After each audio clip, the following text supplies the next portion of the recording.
Jangan lupa untuk subscribe, share, dan nyalakan lonceng notifikasinya sebagai bentuk dukungan kamu.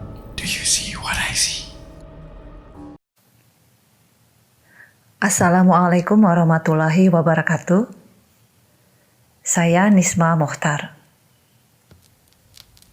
Sebelum saya mulai kisah ini,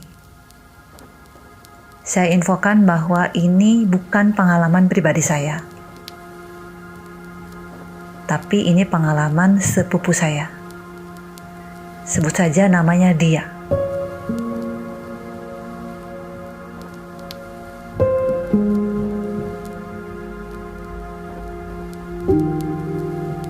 Dia sudah bekerja, tinggal sendiri. Terkadang adiknya yang masih kuliah pulang menginap di rumah dia.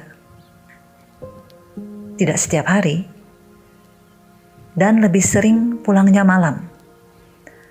Karena anak kuliah itu terkadang punya kegiatan sampai malam hari ya.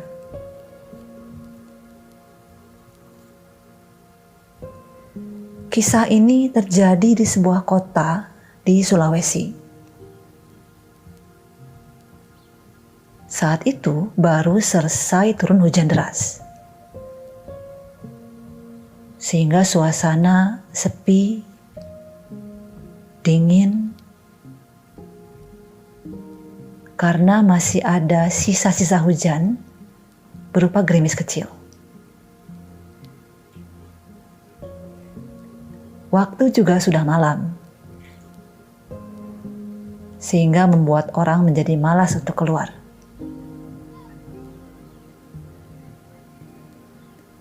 Dia sedang kedatangan tamu. Tamunya pun baru akan beranjak pulang, karena waktu sudah menunjukkan pukul 9 kurang. 9 malam ya. Nah, sesaat tamunya akan beranjak pulang, tiba-tiba adik dia datang. Masuk ke dalam rumah, mengucapkan salam lengkap, salam dalam ajaran Islam. Assalamualaikum warahmatullahi wabarakatuh, ujar adik dia.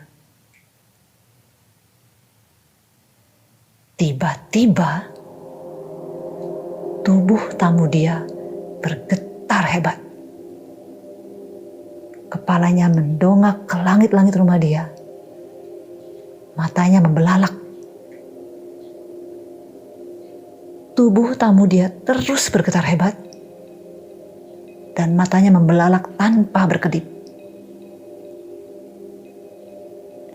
Sampai tak berapa lama kemudian, tamu dia ini pingsan.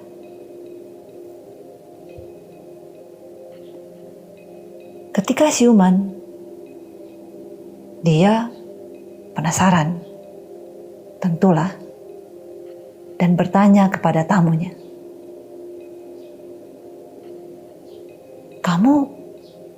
Kamu kenapa?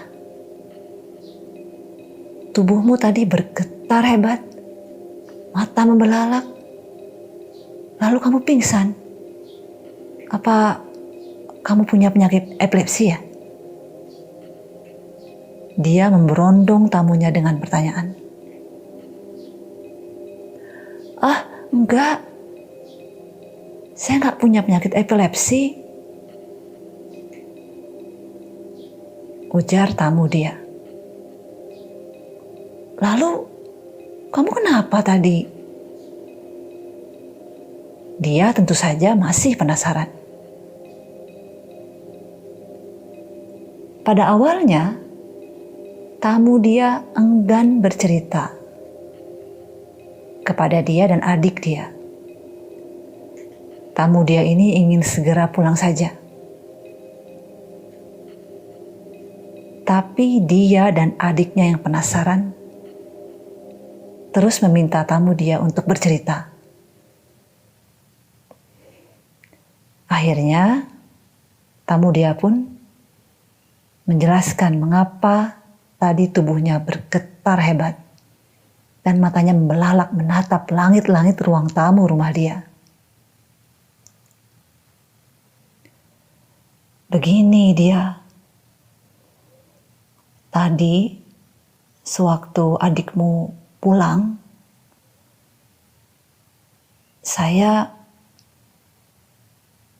ketika dia masih di luar dan berjalan masuk ke dalam rumah, saya melihat adikmu diikuti sebentuk bayangan merah di belakangnya terbang. Bayangan itu terbang mengikuti adikmu di belakang dia.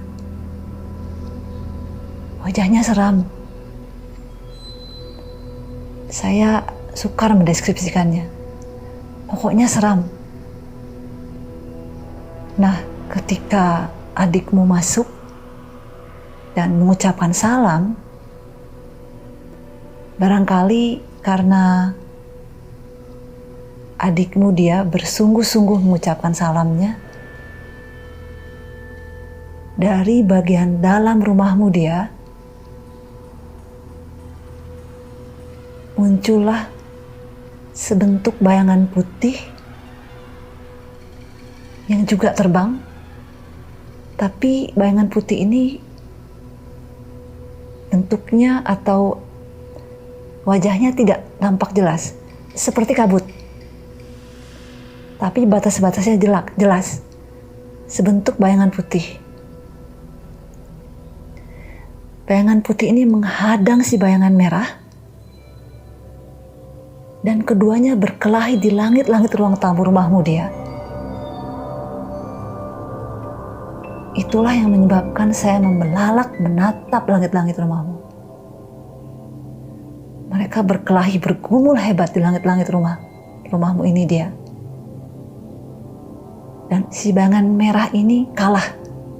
Dia terusir keluar rumah. Dan saat itulah saya pingsan dia. Dia dan adiknya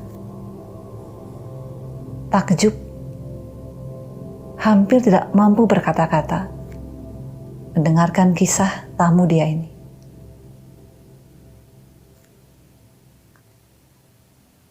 Ada pelajaran bagus yang bisa diambil. Mengucapkan salam ketika masuk ke dalam rumah jangan pernah dianggap sepele. Dari sunnah Rasulullah SAW, kita tahu salam itu seperti doa. Maka ucapan salam yang benar dan bersungguh-sungguh, insya Allah akan menjadi doa untuk menolak mereka agar mereka tidak masuk ke dalam rumah kita, ikut menginap di rumah kita. Nah, saya tahu kisah ini tidak horor banget, tapi karena pesannya bagus, maka saya ingin berbagi. Semoga kisah ini bisa menjadi semacam pelajaran buat kita semua, agar saat masuk ke dalam rumah dan mengucapkan salam, kita bersungguh-sungguh dalam mengucapkannya. Terima kasih yang sudah mendengarkan. Assalamualaikum warahmatullahi wabarakatuh.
kamu juga punya pengalaman horor? Kirim cerita kamu ke alamat berikut.